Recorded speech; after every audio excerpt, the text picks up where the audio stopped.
গ্রাম থেকে শহরে চলে এসেছেন বা শহরেই বসবাস করেন, কিন্তু উপার্জনের জন্য ছোটোখাটো ব্যবসা করতে চাইছেন। আর শহরে ব্যবসার কম্পিটিশন বেশি থাকলেও গ্রাহক সমাগম বেশি হওয়ার কারণে যদি ব্যবসার স্থান সঠিক নির্বাচন করা হয়ে থাকে, সেক্ষেত্রে একটা ভালো আয়ের রাস্তা তৈরি হতে পারে। এই শিক্ষামূলক আলোচনায় আমি বাদল বিডি লার্নিংয়ে আপনাদের স্বাগত।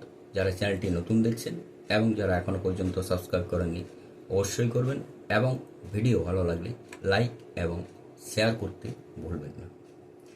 এমনি কিছু শহরের ছোটোখাটো লাভজনক ব্যবসা, যা কি কম পুঁজিতে শুরু করে করা যেতে পারে এবং একটা ভালো আয়ের উপার্জনের রাস্তা তৈরি হতে পারে।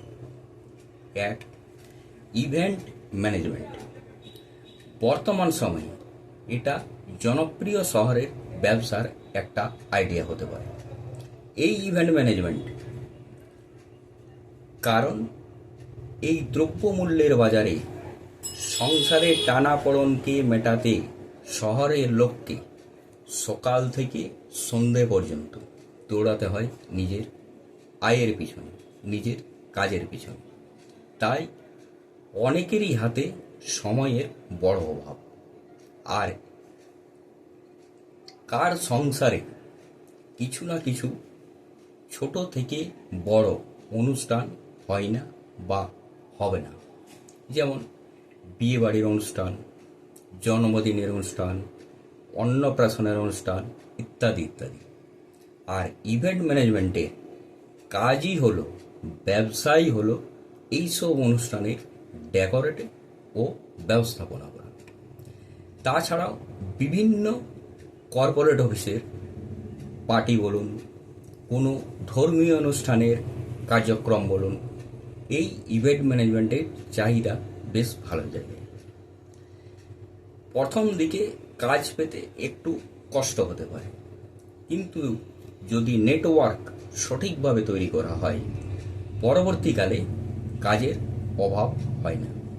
2, রড, সিমেন্ট এবং অন্যান্য নির্মাণ সামগ্রীর ব্যবসা।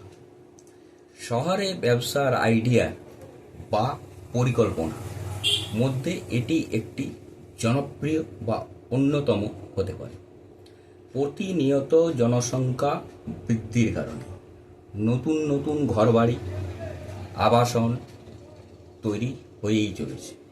আর এই আবাসনের জন্য রড বলুন, সিমেন্ট বলুন, বিভিন্ন নির্মাণ কাজে ব্যবহৃত সামগ্রীর প্রতিদিনেই একটা বেশ চাহিদা থেকে থাকছে বা বেড়েই চলেছে।